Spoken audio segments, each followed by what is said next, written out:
Welcome to Elevate Springfield, where we will dive into strategies and stories that help you rise to your full potential. Each episode, we'll talk about how you can take intentional steps to elevate your life and your business while making a meaningful impact on those around you. Along the way, we're going to bring in the change makers from our community that are already elevating. We'll bring the actionable strategies, you bring the discipline and follow through, and together we can elevate Springfield. All right, let's go, Springfield. Time to 10x your life, your business, all of it. Time to crush those goals. Time to get after it. Let's go. You are listening to the Elevate Springfield podcast. Robert Ferriell here, certified 10X coach, speaker, and mentor, here to bring you actionable strategies. You bring the discipline and follow through, and together we're going to elevate Springfield. We're coming to you again from beautiful downtown Springfield in the Big Dog Construction Studio. Hey, we've got so much going on in Springfield right now. Make sure you are participating. Get out there, network with folks, be a part of the community, support local businesses, support local nonprofits, and let's go. We can all grow together. So, hey, another great episode for you today. We're going to get right to our guest after the break. Hey, Springfield, when it comes to reliable, high-quality roofing, you don't want to leave things to chance. That's why you should reach out to Acosta Angeli Roofing, your local roofing expert, serving Springfield and surrounding communities. From quick, dependable repairs to full replacement, from residential to commercial, they are your trusted pros. Call them today at 217-993-2748 or visit their website to book your free quote and inspection. Don't wait. A little leak now could lead to major damage later. Trust the local experts, protect your home, and get peace of mind with Acosta Angeli Roofing.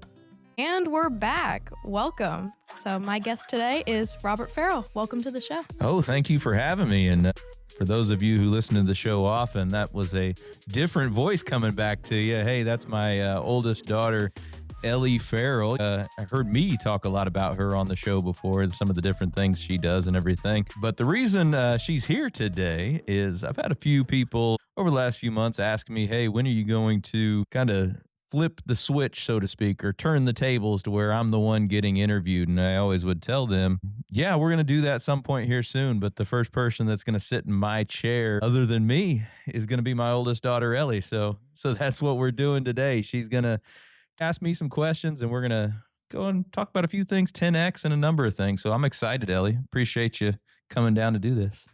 Well, first to say I'm flattered. And secondly, I thought I should let you know that you've really helped me come out of my comfort zone. This is my second thing that I've done with you in this range and like this. And you've helped me get out of my box and things like that. So thank you for that. Well, you're very welcome. I certainly believe that getting out of your comfort zone, we talk a lot on the show about getting comfortable with being uncomfortable. So doing those things that really traditionally would make you feel uncomfortable can help you grow. So I'm glad that you've enjoyed that. Remind everybody what your first one was. They probably saw you on my socials when you got out of your comfort zone like this. Oh, yeah. So if you guys remember, I was on, what was it? It was the Marketplace Spotlight highlight for Explore for Success. Yeah, it was for it was for Explore for Success, and then we were talking about Elevate at that point too a little bit, but yeah, you went on there specifically for Explore for Success, talking about our teen group and everything. So I'm glad you're enjoying that stuff. Yeah, and with that, I didn't have much talking, so this is newer. It's a newer thing because I actually have to do a lot of talking here, but I get your seat, so pretty comfortable over there, isn't it? Yeah. How does it feel over there for once? A little weird, quite frankly. My whole vibe's off a little bit. I'm looking this way instead of looking that way, but the chairs are the same, so I guess it's pretty comfortable too. Yeah. We got a lot of things to talk about today. So I guess my first question for you would be about the podcast. What made you want to start a podcast in the first place? Well, it's funny enough, you talked about Marketplace, and at that time, Benny Harmony was the host of that show. And it started actually not as a podcast. the idea of Elevate Springfield started not as a podcast. Benny and I were talking. We had done some other stuff before in the past, and we were talking about, hey, it would be really cool to once a week, let's do a segment on elevating Springfield, on what we, maybe some tips and tricks, some personal development, professional development, stuff like that. So the original idea was I was going to come on once a week and do a few minutes with her on how we could elevate Springfield. And then from that, I decided, well, I really like doing podcasts, and I think we can tell the stories of a lot of people in this town that are doing phenomenal things. Throughout my career, I've been able to work with a lot of really, really great people in Springfield. There are just so many of them. And I thought, well, as part of that personal and professional development let's tell the stories that are of people that are already elevating this community. So that was kind of the birth of the idea with that. And then from there, we started the podcast and we did the marketplace spots. So we ended up doing both. Yeah, that's really cool. And I mean, I'd also like to say that I've met quite a few of those people that you have interviewed and you have connections with, and they're all super nice, and they're all really cool. So how fun is that to be able to start your network this early on? Yeah, I mean, I feel because of the things that you're doing, I get a lot more opportunities for things, and it's cool that I get to meet these really nice people and, get out of my comfort zone like what I'm doing now. But I also wanted to ask you, you already said that it came from the marketplace and then it kind of transferred into a podcast, but how did you start it? Like, how did you get the equipment and all the setups and everything? Some people might not know that prior to the Elevate Springfield podcast, I had another podcast for about 3 years. It was called The Work. And I've been in education for 17, 18 years now. So that podcast was specifically geared toward career and tech ed. And I'd been doing it for 3 years. So I had developed this skill set for a podcast and knew how to produce it, what kind of equipment I needed and everything. So essentially, when I said I wanted to do the Elevate Springfield podcast, I knew exactly what I needed to do. So I went out and bought all the equipment that I needed. I already had some of the software that I needed. And from there, it's simply a matter of getting those folks in with you to have those conversations and really start pushing it out, similar to what I did with my work podcast, but a little bit different. Whereas that podcast was one for the school where I was at. So that was really a school-based podcast, even though I was doing the whole thing. This one was all my own. So that was really fun for me to be able to take it whatever direction I wanted to without having to worry about really anybody else what they thought, quite frankly. Yeah. So I could do whatever I wanted with it, and I could promote it however I wanted and really build it into more than just a podcast, dude, more of a brand. I feel like the Elevate Springfield brand can be a podcast, but it can be so much more as well. So from there, it's getting the equipment, getting the software, getting all the people lined up, and then just continuing to do it week after week like we have been. Yeah, you definitely have a lot more creative say in this type of podcast since it is fully your own. And I think that's really cool that you get to fully mold it.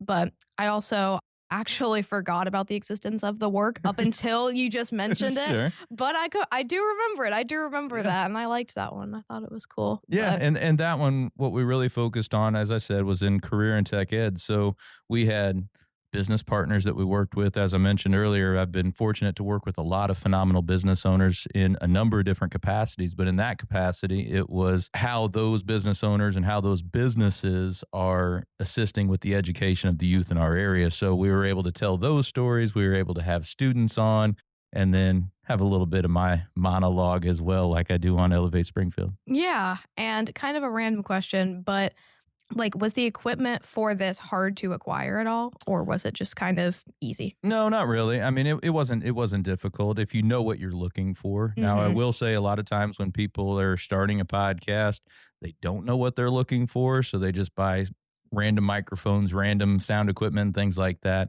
What I would encourage folks to do if they are thinking about starting a podcast is do the research up front. Make sure you buy quality microphones, quality equipment, get good software, get good cameras, because that's all going to make your podcast much more professional than what it otherwise would be. I think the difficulty is sometimes people will buy the really cheap stuff up front and then it doesn't come off exactly like they want. Yeah, I definitely wanted to ask that because for me, if I was wanting to start a podcast, I think that would be the biggest feet is looking at, okay, what do I need? And then how do I even get these people on here anyway? But what do I need and what should I get? Well, and that's the thing too. When you're first starting out, if you don't have a whole lot of money to actually buy equipment, you can go cheap and get started. I think what you'll look at, if you look at a lot of podcasts and a lot of shows like that in general, if you look back at like the first 1, 2, 3, 4, 5, 10 episodes, they look a lot different than probably the 75th through 100th episode. Even the Elevate Springfield podcast, if you go look at my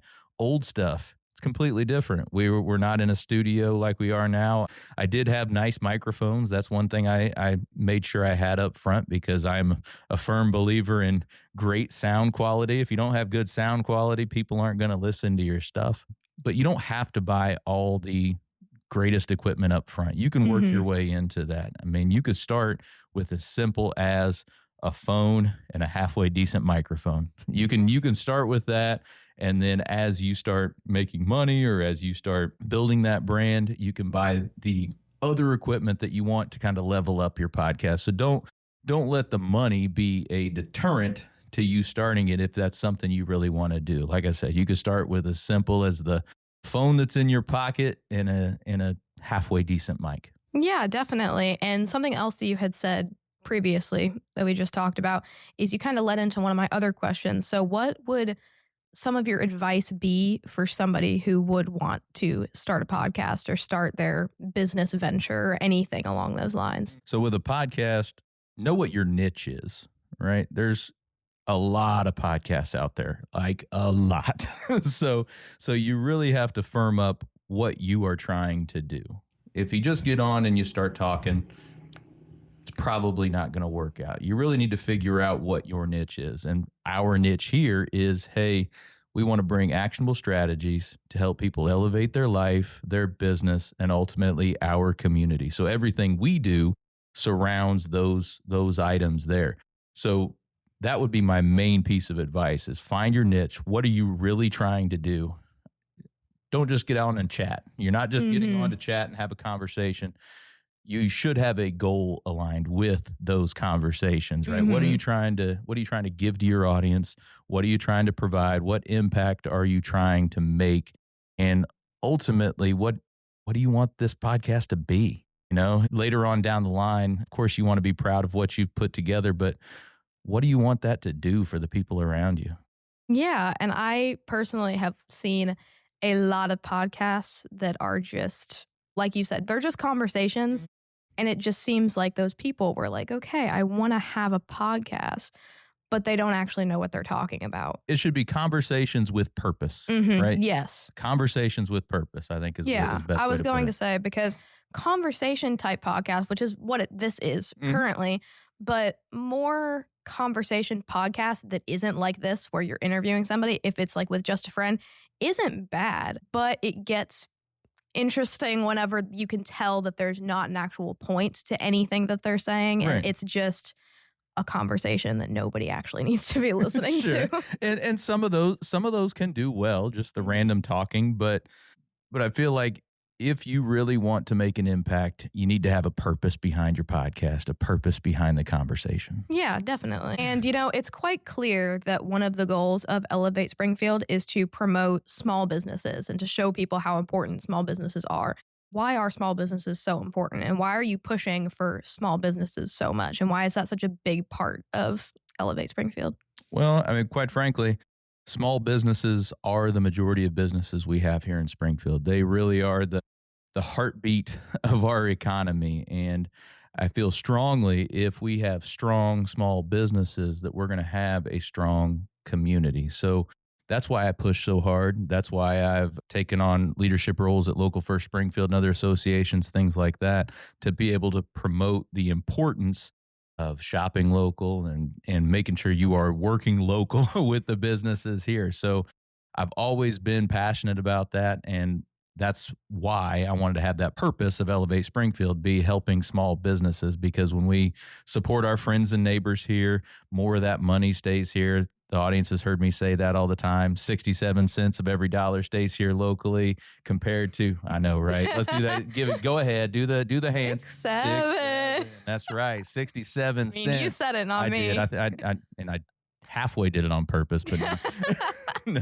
But 67 cents of every dollar stays here locally if you're shopping locally. 43 cents stays locally if you go to like one of the big chains, right? So that's really why it's so important. It's supporting your friends and neighbors. And when we have strong local businesses, we can have a strong community. Yeah. And I definitely agree that community is really important. And I agree that supporting your small businesses and your community is very important. How did you build your community? Because obviously you have a very big community surrounding you and you know a lot of people and you're friends with a lot of people. How did you build that? So I've been working professionally in Springfield for 10 years now. In every role that I've had has been external facing, I guess, to where it was working with folks from outside the company, outside the school I was with, or outside the company I was with. So very much a external based position. So part of that, I was able to meet tons of different business owners and tons of different people within the community. But outside of that, I really make a concerted effort to network. We've talked a lot on the show about all the different networking groups that I'm in and some of the other folks that are in.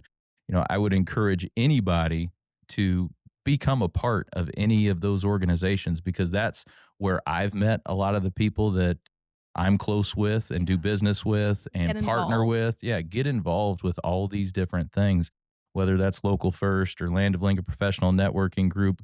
When you're a part of those, your network just explodes automatically, quite frankly. And then once you get involved in those, you really start developing stronger relationships, stronger partnerships to where you can actually call on people to help and they can call on you to help. And you start referring each other, doing business with each other. And the more you do that, the closer you get. So with any of that, it's all about getting out, making yourself known in the community. And of course, like we always talk about in 10X, be omnipresent, be everywhere all at once. Yeah. And I mean, I'm just wondering, how do you stay in touch with these people? Because you mentioned, relying on people and being able to do business and back and forth and stuff like that. How do you stay in touch with these people to be able to do that? Well, it's a mix. Some of them you work with on a regular basis. So you're calling or texting or emailing. Others you might not see on a regular basis. You might see it at meetings or at networking events, but it's a matter of really putting in the effort, right? So giving a call to somebody that you haven't seen in a while, shooting a text to people that you haven't seen in a while, shooting out emails. Hey, I thought about you when I was looking at this. That's really what it's all about. It's just making sure you're putting in the effort to stay in touch with people, attending events, because that's where a lot of people catch up with people as they go to the same events and Yeah. and you catch up right there. And I know you've been able to come to a couple of events with me, so which is really cool. I mean, you're always the youngest one in the room when you go to those events with me, but do you like going to stuff like that?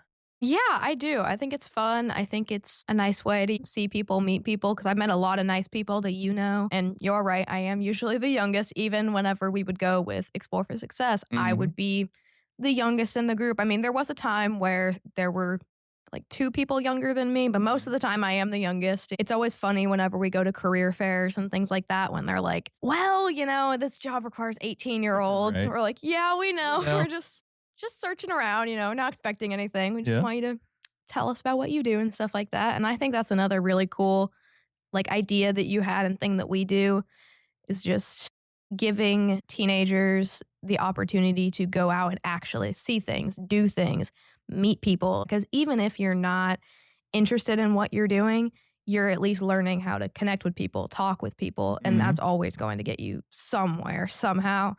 So I think even when you're not super interested in what's going on, I mean, I'm not interested in everything that we Right. do, obviously, because Sure. there's something for everybody. We've got to test out everything.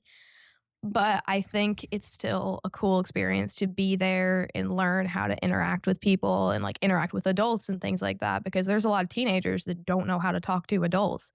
And I think that with my experiences, I've learned how to talk to adults basically. So Yeah, and going back to your question about, how do you kind of build that network when you're at those events is great. That's one way to do it. But one of the most powerful ways to keep a close network is like with anything we talk about on the show, it's taking action.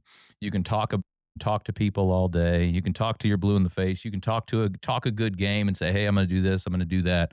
But really what builds your credibility and what builds relationships with people is, one, being that resource for them, helping them when they need it. And two, being that person that they think of in whatever your space is in, right? So you want to be like, if they're thinking, hey, marketing or whatever, or podcasts, whatever, I want them to think of Robert, right? So I want them to think of, if they don't know an answer to something in that realm, hey, I'll call Robert. I know he'll know, right? Or he'll get me the right answer. And then you as the person following through on that, doing what you say you are going to do. There's nothing that will break trust and break credibility quicker than you talk all this good game and you say you're going to do this and then you do nothing. Yeah. Right. And you don't take action. You don't follow through with any of that. So one of the things, that walk. yeah, guys. it is. That's what it's all about. And with me, that's how I felt I've built great relationships with people, is because I do what I say I'm going to do, and I help out where I can. And I'm a resource when I can be a resource. You know, it's not all about just doing business with people. It's helping where you can. It's being that resource and being the go-to in whatever space you're in. Yeah, and since you touched on marketing, like let's unpack that for a minute. How do you market your stuff? Because obviously you're in a lot of things, you do a lot of things, you have a lot of business things that you're promoting, you do a lot of the social media stuff. Like, how do you manage all that, and what is like the key to marketing? Yeah, well, first key is in marketing is attention, getting attention for whatever you're doing.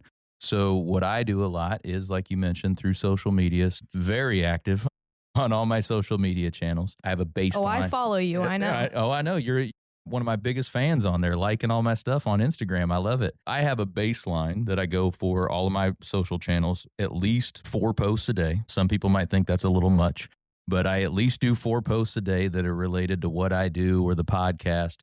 And that's just bare minimum. Whatever else I put out that day, anything I have going on personally or other stuff that I have going on, any events that I go to, that's on top of that. So I don't, if I go out to an event and post something about what I did at that event, that doesn't take the place of a reel that I was supposed to post for the show. So it's 4 minimum, and then everything on top of that is more. So that's the attention part, but or at least on the social side of attention. But also, getting attention requires you being at all these places like we talked about, right? You want to be omnipresent. You want to be all over social. You want to be at all the events. You want to be in a place where when somebody thinks of your industry, that's the whole point of marketing there. When somebody thinks of your industry, is they think of you, whether that's a podcast, that's landscaping, that's construction, whatever. You want to make sure that when people think, hey, I need this, that they think of you. Yeah. So don't turn down opportunities, basically. Go to what you can. Oh, yeah, absolutely. Definitely don't turn down opportunities. We talked a lot about that on the show. Say yes. There's a lot of times where people are too quick to say no to stuff, right? Be there. Say yes to stuff. You never know what opportunities are going to pop up for you because you simply said yes. I've had a lot of stuff come my way simply because I said yes. I said yes to something that, hey, I've never done that before, but you know what? That'd be great. I'm gonna say yes and do that. And it turned out to be phenomenal. That's happened multiple times. But when it comes to marketing, it is omnipresence. It's getting that attention and then following through. So it's follow up. We can talk about that as well if you want. But the main things are attention and then strategies that go along with that. Yeah. And why is it so important that we post like more than just one? Like, why do we not want to post one thing versus posting multiple things? Right. Well, just think of social media as like the ocean, right? If you throw a rock in the ocean, is it going to do anything? No. Or if you go up and take 1 bucket of water out of the ocean, is that going to do anything? No. It's very similar to posting once. It's like you just have to assume that nobody sees it because most of people are not seeing it. So you have to just keep pounding the drum, keep throwing it out there, keep pushing it out there. And that's when people start seeing your consistency and like, man, this, I don't know how many times I've heard people say, you're everywhere, right? Because I post so much, right? Because I put so much out there. But that's really why. One post does nothing. So it doesn't show you're consistent. It's a pebble in the ocean. You have to just keep on tossing it in to make any kind of impact whatsoever. Yeah. And I mean, you have a lot of I want to say it's technological stuff that you work with, like these microphones or your social media things and the cameras and everything like that. Did all of this equipment or all of this stuff that you use on the daily take any like adjusting to? Because I mean, you have always been good with technology and just in that realm of things. But did it take any like getting used to and adjusting to all of this different stuff for your podcast and for your things? It does. Yeah. So education wise, I do have, was part of my college and part of my master's and everything. I have a little bit of an IT background and marketing background. So I had some education related to this. But when it comes to all of the equipment that I use right now, it's not like I learned any of that in school or anything. I did it myself and started learning how to use all this stuff. But anything you get, there's going to be a learning curve, but you just can't be afraid to start. You just start, try it out. There's going to be some stuff where, hey, that podcast, that audio didn't sound too good because I screwed up something on the recording, right? Or I messed up on the camera angle and it's not quite right. But far too many times people get hung up on those little details and never start. Just do it. Just get started. You'll learn this stuff. It's none of this stuff. See where it goes. Yeah, none of these microphones, none of this technology stuff we have is so difficult that you can't learn it relatively quickly. It's just a matter of experience, utilizing it, figuring out the quirks of it, figuring out the little ways you can adjust to make it sound exactly like you want it to sound, and go from there. Yeah. So basically what I'm hearing is that it's better to, start it than just overthink it and not start at all. Like it's better to just set it up, try and get to as far as you can. And then if you get stumped on something, that's okay. Because at least you have the microphone set up, you got the camera set up, you got all the things you need set up anyway. And then you just got to figure out like that one thing that you're stuck on. And it may happen a few times, but I mean, as long as you started it and you didn't just be like, well, that could happen. So I don't want to start the project yet. Like, yeah. And you hear me talk about Grant Cardone a lot with 10X and everything. That's one thing he tells us is, while you're sitting there trying to make everything perfect, somebody else is out there beating you to it and moving past you and growing faster than you are, because theirs isn't even perfect either. Because you're sitting there trying to make everything absolutely perfect before you even get going. He's out there crushing it, getting going, and it's not perfect either. And so you just got to start. And a big part of your brand is the 10X stuff. I mean, clearly we can see that all over behind us, right? Yes. What got you into that? Because I mean, for the past years you've been into 10X. Like me personally, I don't even know how you got into it, why it caught your eye, and like how you got so engraved in it. Well, it's been, I guess, 4 years now. And what really caught my eye was videos of Grant Cardone. So I started watching some of his videos out there, started reading some of his books. And the more I got into it, a lot of the strategies that they use, a lot of the development that they do really struck a chord with me. It felt like they were saying things that I felt that I was doing, but I wasn't articulating, right? Have you ever felt like that? Somebody says something and you're like, oh, that's exactly what I mean, but I haven't been able to articulate it until now. So that's what I kind of felt like when I started listening to Grant Cardone and all the 10X stuff. So I was utilizing that in my work and utilizing that in personal life for about 2 years. And then what happened was, and you know Chris Hartsook, business partner of mine, couple of years ago now, we were both highly involved in the Springfield area home builders. You came out to those home shows that you used to go to with me, right? We were both setting up our booths at that home show the day before the event started. So we're all working and everything. And Chris and I both had earbuds in. We're listening to something, right? So we're walking around and we were on the board together. So we were close already and everything and talked a lot, but we kept on looking at each other and we were like making the same facial, like no way. Right. Cause like you'd hear something at the same time and we both like smile or chuckle at the same time. And I'm like, so after the third time that happened, we looked at each other and like, what are you listening to? I didn't know this. You didn't know that story? No. Okay. Yeah. I feel like maybe you've told me it like once or twice, but like I haven't actually like heard the full story. I don't think. Yeah. So we did that and we were like looking at each other, like, what are you listening to? And it just so happened we were both listening to the same 10X Growth Con. So we had done it, the virtual one. I mean, you have since been to Vegas with me when we went to Growth Con, but that one, we were both listening to it virtually because we had that home show, so we couldn't get out of town or anything to go to it. So we were both listening to it. And I'm like, oh, I didn't know you were into 10X stuff. I didn't know you were into 10X stuff. So like, all right, cool. So that happened that day. And then from there, we started talking about it more together, how it all fits. And then we were both into the 10X health stuff together. And we just became closer through 10X. And then year and a half ago at this point, a little over a year and a half ago, we decided, hey, let's bring 10X to Springfield. And that's when we started the business, the Big Dog Business Coaching business. So now we're licensed through Grant Cardone Enterprises to be able to deliver all of the 10X content. And that's why you see it through the podcast. That's why you've seen it through events that we have. And we've got some really cool stuff coming up for that. But that's really the birth of why 10X is so ingrained in here. So now we're able to utilize 10X strategies with our coaching clients. We have a lot of coaching clients here locally that we're able to provide that to where they can grow and scale their business using 10X methods and mindset. So yeah. And I would just like to say that Chris is awesome. If you're listening to this, hi. There you go. So obviously 10X is very ingrained in your business. And I think it fits very well. Like it goes hand in hand perfectly. Like it doesn't feel like it's just, it's just kind of there. Like it works really well for what you have and what you're doing. It goes hand in hand. Well, thank you.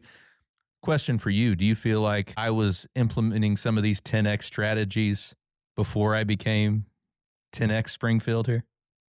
I don't think that you can just like all of a sudden pop up with all this like brand new stuff. I think it's just a new way, like you said, to articulate it and a new way to express it. Like, I don't think it's just like a brand new thing. I feel like it's always has been there, but it just like came out. And you were pretty young when I started this. I mean, when I first got into 10X, you would have been around 10, I guess.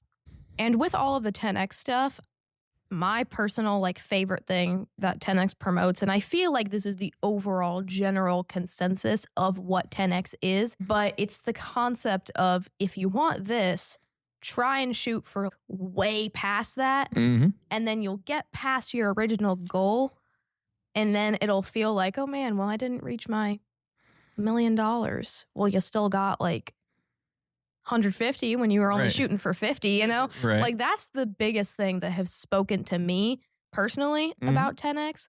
I think that really makes a lot of sense. It's like if you shoot so high to something practically unrealistic, whatever it is, so much more than you originally set out to do.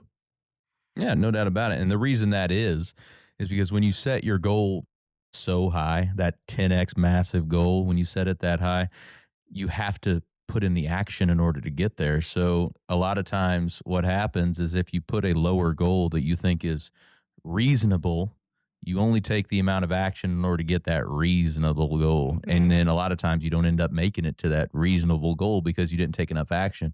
But if you're really trying to get, like you said, $150,000 or even $100,000, you 10X that to $1 million or 1.5 million, whatever, right? But that's the thing. If you put in the action to get $1 million, you're guaranteed to get that 150,000, right?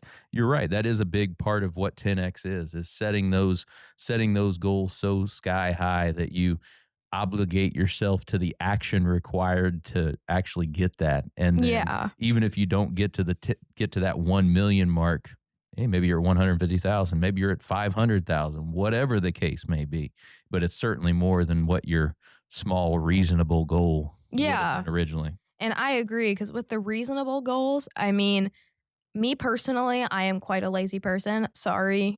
I know my dad is pretty great and he does a lot of things and he's not lazy, but I'm sorry guys, I'm pretty lazy. I think I definitely agree with if you set a reasonable goal, you're kind of just gonna mosey on down, be like, okay, like whatever I do, I guess. I'm not really gonna try so hard. But then if you set it for like so high, you're gonna have to put in a lot of effort to get into it. And then I think it just kind of, you speed down there and then you get worn out. And then once you're worn out, once you're kind of done, you're like, oh man, I didn't reach that. But it's like, you got way more than you originally set out to do. Right. And it excites you, right? A reasonable goal doesn't excite you. It's just, like you said, it's just kind of like, yeah, meh, or mid. It's mid, right? Whatever. So just one of those reasonable goals. It doesn't get you excited, but if you're really like, hey, I'm going to get my first $1 million here when you're really only thinking 100,000. That excites you. That gets you going. That makes you get up in the morning when it's difficult. That makes you go through, make all the phone calls and do all the follow-ups and do all the stuff you need to do in order to reach that goal. Because if you're not excited about it, if you don't have a purpose behind it, you're not going to do anything. You're going to be lazy about it, like you said. How have you implemented the 10X mindset and all of this 10X things into your daily life or your business ventures, like your marketing or something like that? And I mean, I know personally, I know how you've 10X'd your personal life with your health and waking up super early every single day to work out, but also like with your businesses and marketing and other things like that. Yeah. So, that is the premise of 10X, is being exceptional in all areas of your life, personally and professionally, right? So personally, as you mentioned, I'm very, very health conscious. And since I've taken up the 10X strategies and mindset, I've become even more health conscious in my older years, I guess. And a big part of that is because as my girls grow older, I want to make sure that I'm as healthy as I can be to be able to be there for them and be there for grandkids and not only live a long life, but a long, healthy and fulfilling life. So on the health and wellness side, I've absolutely 10X'd everything, right? So as you know, and as you can attest, I'm probably one of the most strict eaters with my nutrition here in town, I would imagine, right? So I am very conscious about what goes into my body. I have strict protocols on what I will eat and what I will not eat, probably even more on what I will not eat, right?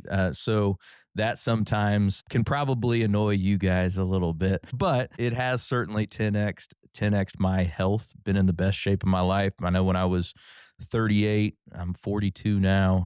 When I was 38, I made the goal for when I was going to be 40. I want to make sure I was in the same shape I was when I was 20. So I did that. And now the goal after that was to be in the best shape of my life day in and day out. So the nutrition side, the working out every single day, not missing a day, having that discipline over motivation. A lot of people talk about having the motivation to get up and work out every morning. To me, it's not motivation. It's just, that's part of my daily 10X discipline. Mm-hmm. I get up, I do my workout. It's not am I going to do it, or do I feel like it this morning? It's just part integrated of it. into your routine anyway. Exactly. So it's like brushing your teeth. Exactly. That is a really good way to put it, though. It is. To me, it is like brushing my teeth. I just do it. You just do it, right? So I get up every single morning and I get my workout in along with my whole morning routine. That's probably one of the biggest ways I've 10X'd my personal life, is through that very strict morning routine where I do some personal development, professional development. I do my workout, I do my grounding, I do my cold plunges and the whole nine, all that in the morning to really get me set for the day. But then on the other side of the personal is making sure you're there for your family, making sure you're creating experiences for your family. One thing that we do a lot, and we've done even more since we've been 10Xers, is traveling, right? We love having those experiences together, going around the country. We've been to so many cool places, either as part of 10X events that we've gone to, which we've been to a bunch of those recently, or otherwise. I feel like that really brings us closer together, gives us a lot of great memories, and really shows the abundance mindset. You don't want to live in a scarcity mindset. So when you're living in abundance and working with that abundance mindset and going out and doing all the things, I think that's another way to 10X our life personally. Yeah, definitely. And circling back to how it's not motivation, you just do it. This is going to sound funny because this is a very normal thing that people have been doing for centuries, and it's a very, very easy thing. But I equate that is making my bed. Because I wouldn't make my bed when I was younger. I went through like a phase of like not making my bed just because I was too lazy to do it. But I found that like I'm a very organized person. So feeling nice and sleek and organized is like my favorite thing because I feel very nice about it. But having my bed organized makes me feel very put together. I like it. It's very nice. I just do it. Like my routine in the morning, it's not getting motivation to do it. It's being, okay, I'm going to do this, and then I have to make my bed after that. And then it's just integrating it in there, making sure I have enough time to do it. It's not the, oh, like, am I going to do it? Or, oh, am I going to? Because there are some days where I'm like, well, I don't think I have enough time. I don't really want to make my bed. But I end up doing it anyway. So I'm like, okay, I have no time. It's fine. But you get what I mean. No, absolutely. It's just, it's not like I have some friends who like don't wear makeup or whatever. And I only have 3 steps to my makeup routine. I sound like a pick me, but I'm sorry. But and then they'll be like, oh, like I don't do that or whatever. Like, how do you have the motivation to do it? I'm like, I don't, I just do it. Like, you just do it. But it's like, that's just part of my routine. I just do it. I'm not like, oh, am I going to wear makeup today or not or whatever. Like, it's just, if I'm going out, I do it. That's what I do. Like, even sometimes when I don't feel like it, I'm like, well, I'm going to do it anyway because that's part of my routine. And I like doing it. So, I mean, and that's the thing. You don't have to have motivation if you have discipline, right? Motivation can only take you so far. It can get you juiced up for one time or anything, but discipline can get you through each time, every single time. And it's just part of the process. I don't have very much discipline. So the things that I am disciplined on is pretty good. So those are the things that I am like, I think you have more discipline than you think you do. I mean, you're pretty disciplined on a lot of different things, but I mean, there are other things that you're not. But the important stuff, I would say you're pretty disciplined. Well, thank you.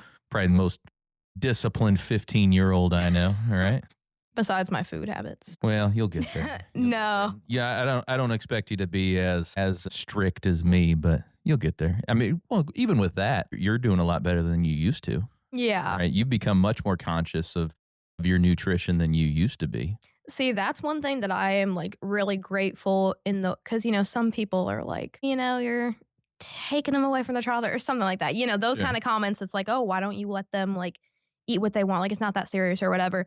But I'm personally, like, truthfully am grateful for like the way that you guys have brought me up like that, because when I'm thinking about it, it's like, and I'm conscious of my health too. Like, I don't just want to eat like a ton of crap. Like, it doesn't make me feel good. It's good for my taste buds, but it doesn't make my stomach feel good. Sure. So it's like the way that I have been raised, right? Like, let's take Cheetos, for example. We have like the Simply Cheetos, so it doesn't have the dye in it. So like if I wasn't raised like this and I was eating the Cheetos with dyes in it, and I'd be like, okay, like I'm aware that this is bad and I'm going to try and distance myself from it and like not eat as much of it. But now I have like the Simply Cheetos, right? And I'm like, okay, this is bad. I'm trying to distance myself from it, right? Basically what I'm saying is that my version of bad is still better than some of the other things that I could be eating or like that a lot of kids are eating. And that makes me feel a whole lot better. Not that it helps me justify what I'm eating, because a lot of my food still does have not good stuff in it, but it makes me feel better in the sense of like, okay, this doesn't have dyes in it. This doesn't have bad oils in it or anything like that, but it's still like chips, It's still like, okay, I don't want to be eating as much as this. So that in turn makes me more healthy because my bad things are still not like horrible. And then my version of good things are actual good things. Like, ooh, I really feel like a really good, like juicy steak with like broccoli on the side or something like that. Like, that's my idea of good, like real food. Like, I think that really helps me with my health and stuff like that, because it's better. No, I'm glad you think that way, because you're right. Your good is like really good. Yeah, basically. Your cheat is still better than most people's cheats. See, that's what I'm saying. And like, I remember I tried to express this at Explore for Success one time, and everybody came at my throat for this. But I remember I had said, I was like, yeah, like protein bars. I'm like, I basically picture those as air. And then basically everyone was like, oh my gosh, no, they're literally not air. It's a protein bar. And I'm like, yes, I know that. But anything that's like packaged and specifically like engineered or whatever you want to call it, anything that's like made like that, I don't see as my thing that I'd want to eat for healthy. I just don't see packaged foods as substance or as healthy. Like, if I want something healthy, I want a juicy filet steak. If I want something healthy, I want broccoli, or I want strawberries and fruits. And like that's what I see as real food. Right. Like what Adam and Eve had, that's what I want. I want stuff that they could have gotten in their time. Like, I don't want Like, oh my gosh, I tried to explain that and everybody was like, oh my gosh, no, it's a protein bar. Protein bars are not air. And I'm like, y'all, I know, but you're not catching my drift here. You're not understanding what I'm saying. You know what I mean? No, you're always going to be better served if you simply eat good whole foods, right? Anything with a package is not ideal. Meats, It's vegetables, like I eat a ton all of that packaged stuff, things, right? but I just don't. It's just weird to me with like the whole like the protein bar, and it's so healthy and it has so many grams of protein in it and stuff like that. But I'm like, just eat chicken and meat. Exactly. I don't want a packaged protein bar. Just eat real whole foods, meats, veggies, beans, grains, whatever. Completely agree. No, you mentioned earlier how we 10x personal and professional life. I mean, on the professional side, on the work side, on the business side, there's a ton of 10x involved in that, because when we're talking about all the different strategies involved, we as coaches that we can present to our clients, but also we can utilize in our own company, from sales to marketing to leadership to HR to putting in systems to scaling, all of those different things. And each one of those topics could be its own segment, its own episode. But when it comes to Cardone and 10X, one thing that he is great at is the sales and marketing side. And that's what I've really drove into on the marketing side. There's so many ways that you can market yourself effectively. And we talked about social, we got to make sure we have to have our perfect client avatars, do avatar work. You got to make sure you have the right messaging, the right branding, the whole nine that goes into that before you can get to the sales and the managing revenue and the scaling and the whole nine. So we've really been able to utilize all 10X strategies and mindset into our business and into the work that I do. But it always comes back to that 10X massive action. That is the core of all of it. Because if you can put stuff on paper and what you're going to do, we can talk about what we're going to do, but until you put in that massive action, nothing really happens. So when it comes down to it, act, get after it, be 10X every single day. And that's what I do in my business and personal life. After you said that with the whole 10X goal, it honestly reminds me of Nike's slogan, just do it. Just do it, like, yeah. Like that's what I'm thinking of. Whenever I think of 10X, it's literally just like, just do it. Just get up and do it. Just go and do it. Yeah. Well, and quite frankly, I mean, there's a lot of stuff out there, a lot of strategies. It's not like they're difficult to understand. What's difficult for people a lot of times in any endeavor, whether it's health and wellness, whether it's business, it's following through and doing it. It's getting up and doing it every single day, pushing through and persisting. So you have to be able to do it. Take that action, right? Yeah. Just do it, like Nike says. Yeah. And I mean, you have mentioned numerous times about Explore for Success and what that is. What made you want to start that? Because Explore for Success is basically, if you don't know, it's a big group where we go and we visit businesses, and we're a group of teenagers, visit many places. We visit businesses and we have guest speakers, and we're trying to figure out what we want to do as a career later in life. Yeah. Well, I guess there's kind of two reasons why I wanted to start it. So I've been, like I mentioned at the beginning, been in education for 17, 18 years now. Most of that working with high school students, some college students, but mostly high school students. And so I have this knowledge and this experience and this skill set, and then also the different network with all these different companies that I have, that I thought it would be great to be able to create this group to give them the opportunities to start building their network. Because we talked a lot on the show about how important your network is. Like Grant always says, your network is your net worth. So you have to have a strong network. So I wanted a place where students could start building that and visit companies. And because quite frankly, a lot of teenagers don't have the opportunity to talk with a lot of business owners or visit the companies or have job shadow experiences or have hands-on experiences where they can try to figure out what they want to do. And then the second reason why I started it, quite frankly, was you. So you could have those experiences because you've been a part of it the entire time. And me being so involved with other students, I wanted to make sure I was giving that to my daughter as well. So those are really the two reasons why it started, and you probably 90% of it. So Yeah, I think that's really cool that, you have this network and you have all these connections and you have these talents and you know how to utilize it. And then, you utilize it in a way to help people. I think that's really cool. yeah, no, it's been great. What are some of your favorite things we've done in that group? I really liked when Benny came to talk to us. That was fun. Do you feel like you mentioned the couple of things you've done to get you out of your comfort zone. Do you think that program in general has helped you get out of your comfort zone? Just the sheer amount of people you've had to meet and Yeah. people you've had to talk to, right? Yeah, definitely. I definitely think it does. And also just being your daughter. I mean, you know a lot of people, so a lot of people know of me who I don't know them. Mhm. Hi guys. Now you know her a little better being right here, right? Yeah, so I mean, I don't know. It's just like cool to be able to meet people and just learn how to talk to people and learn how to talk to different types of people. I think that's another benefit of homeschooling because I mean, when I was younger, I would be around kids much younger than me and kids much older than me. And just being around all different kinds of people is really important. And I think that's cool. And with Explore for Success, too, contrary to popular belief, it's not just for homeschoolers. Yes, we aim it at homeschoolers, but it's a good program for public schoolers too, because public schoolers aren't getting any of this in public school. All they're doing is being told to shut up for 6 hours. Like, Right. they're not getting anything. I mean, I think it's funny whenever people are like, oh my gosh, you're a homeschooler. How are you so good at talking to people? Or your social skills, all the social skills comments basically is so interesting to me because obviously public school does push you more, and I have experienced that.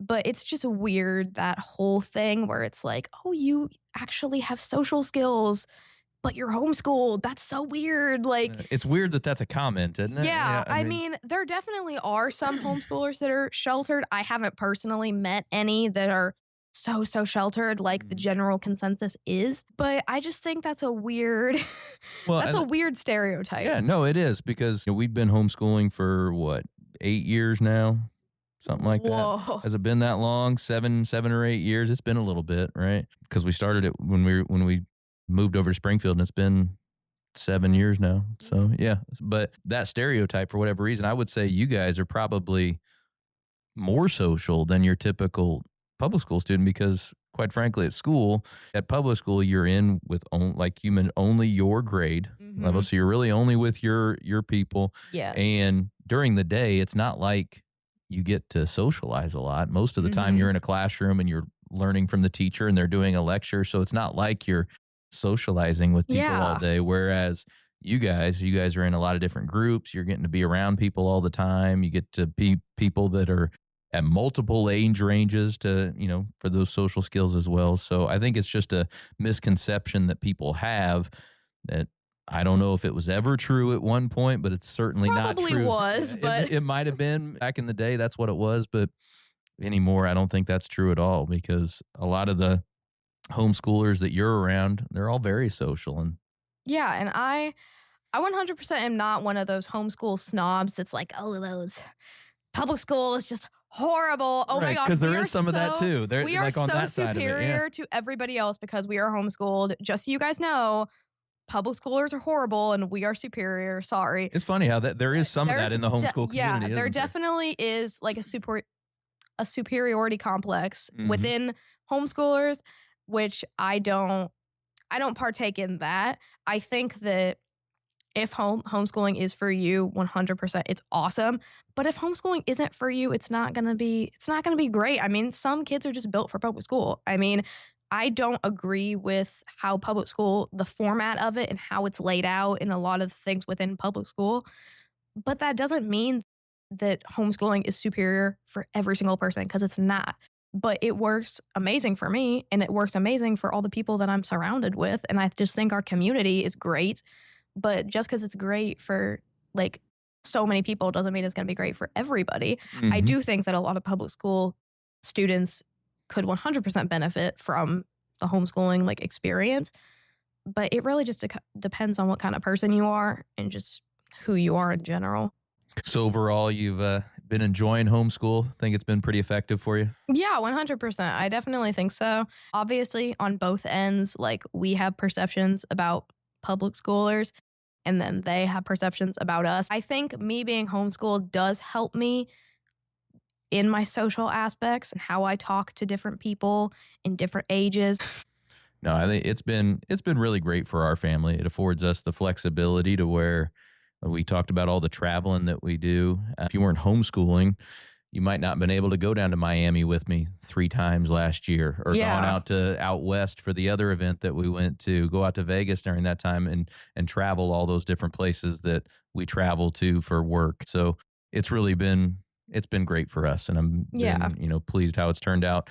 And I know that you've been enjoying it and looking forward to keep on going with it. Yeah, but if you're thinking of wanting to homeschool, I mean, I would 100% say yes, try it out. Mm-hmm. See how it works for you. I can't tell you how it's going to work for you, but I do think that it's a really good community, and you're going to find a lot more people within that community than you think you will. I don't know what the general idea is within people in our community about how big they think the homeschool community is, but it's pretty big. It's pretty big. I mean, bigger than probably people think. Yeah, definitely. So I just think, try it out. Just see how it works for you. Like you said, like it's important to get involved, because you can't be like, oh, there's no homeschoolers here. Oh, my kid isn't being social. If you're not looking for any events, if you're not looking for any activities, if you're just being cooped up in the house and going out to the grocery store or just places by yourself. You got to look on Facebook. I know all the Facebook moms have all of the homeschool stuff on there, so y'all can head over there. There is so much. You just got to actually look for it. No doubt about it. As we're closing, I have a question for you. Let's hear it. What can we do to elevate Springfield and our surrounding communities? I love that question. That's the one I always end with my guests. I love that. You listen to my podcast, actually? Well, I'll answer it. I'll tell you, it's really short and sweet. It's take action. We've talked a lot about it today. Action is what matters. Action is what impacts you. Action is what impacts people. Action is what impacts communities. So take action, take massive action in your personal life, in your professional life. Get involved with all the associations, get involved with nonprofits, take action on every front of your life, and you will elevate the community on the whole. So that's what I do. Perfect. Well, thank you. Yeah, thank you. It was fun, Ellie. You want to do this again? You're kind of a I natural here. I don't know that I want to give up my seat again, but I would love to have you back in, and maybe you're the guest. We'll flip back here, and I'll be the host, and you be the guest. You want to do that sometime? Sure. You're kind of a natural here, or one of these days maybe you become my co-host. What do you think? Oh. What do you think about something like that? That'd be kind of fun. Get be cool. 2 chairs next to each other, something like that. We are twins. We are kind of twins, yeah. At least that's what people say. I truly think that we do look alike. Mm-hmm. My dad will do this funny thing where we have a guest or we'll be visiting somewhere, and he'll tell the person, oh, one of these is my kid or whatever, but he won't tell them who it is. So then the person is just completely blind to it the entire time until like the end or something like that, or whenever they figure it out. Like I remember one time, this was at CACC, I think, and one of them was like, okay, which one of you is Robert's kid or whatever? Or maybe he said daughter. I can't remember if he said it was a girl or not. I don't know. But it's always funny. But I do think we look alike. I think we have a lot of similarities. I think so. I've always been told that I'm mom's twin and that Adeline's yours. And Adeline definitely does look like you. Oh, yeah. She definitely is my physical twin. Yeah, no doubt about it. But I always like to tell mom and dad that I look like if Courtney and Robert had a kid. Like I genuinely, imagine that, right? Yeah. I literally look like if like my mom and my dad like had a kid, like that's who I look like. Cause I'm just such like a mesh of them. Like it's actually kind of crazy. Yeah, you certainly are. No, that is funny. When we at Explore for Success, no matter how big of a group we'd have, if somebody hadn't met you yet or didn't know who you were, I would tell them, one of them is my kid, but you can see if you can figure. Well, you can see if you can figure that out after the fact.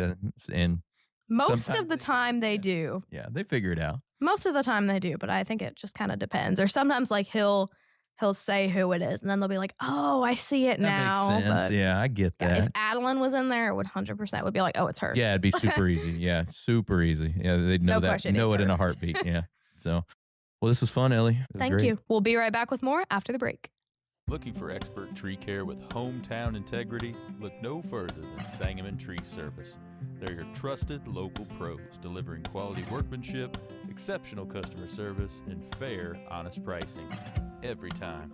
Whether it's trimming, removal, or storm cleanup, their team brings professionalism and care to every job, big or small.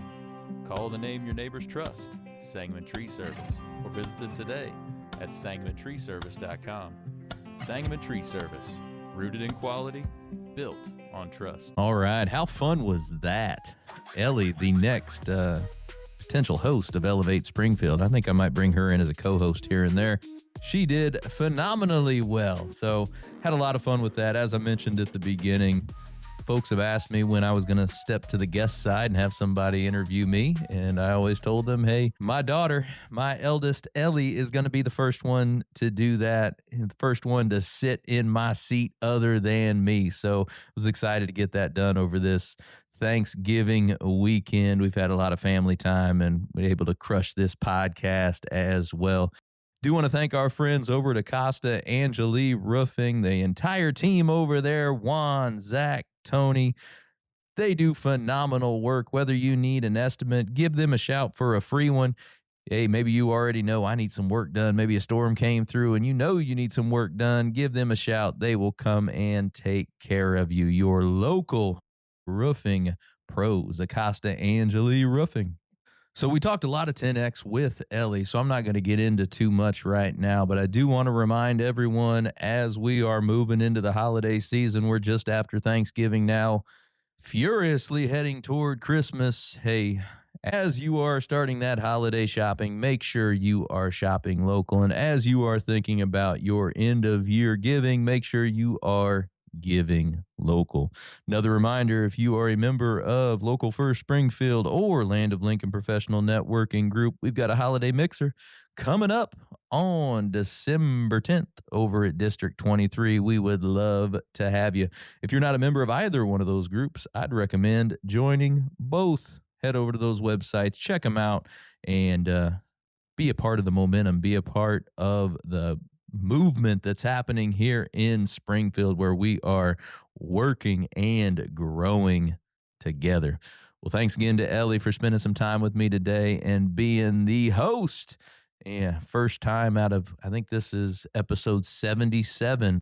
I am the guest. So 76 hosts and one guest. I'll take it. We'll be right back with more after the break. Looking for personalized insurance with hometown care? David Hilst, American Family Insurance Agent, is here to help you protect what matters most: your family, your home, and your dreams. Whether it's auto, home, life, business, David and his team are proud to serve the Springfield community with trusted advice and reliable coverage. Local service, real relationships, peace of mind. Call today or stop by their office. They can build your dream protection plan together. Call 217-726-6343. Well, thank you for joining us today, everybody. Appreciate you making us a part of your day. Hey, don't forget, while you're out on social, check ours out. You can check my personal one out at Robert Ferriell at everywhere. Check out those Elevate Springfield pages, those Big Dog Business Coaching pages as well. Check us out over on YouTube. Give us a subscribe, give us a like or a follow on any of those channels. We would certainly appreciate it. So hey, take what you learned today. You bring the discipline and follow through, and together, that's right, y'all, we're going to elevate Springfield. Be great. When I first walked into Shudokan Karate Club, I was just looking for a way to get stronger, but what I found was so much more. Here we train in traditional karate, the real stuff, passed down through generations. Every punch, every kata has purpose. I've learned self-discipline, confidence, and how to protect myself. Not just in class, but in real life. It's not about being aggressive, it's about being prepared. This is more than a club, it's a way of life. Join us at Shudokan, traditional, powerful, real. Ki-ai!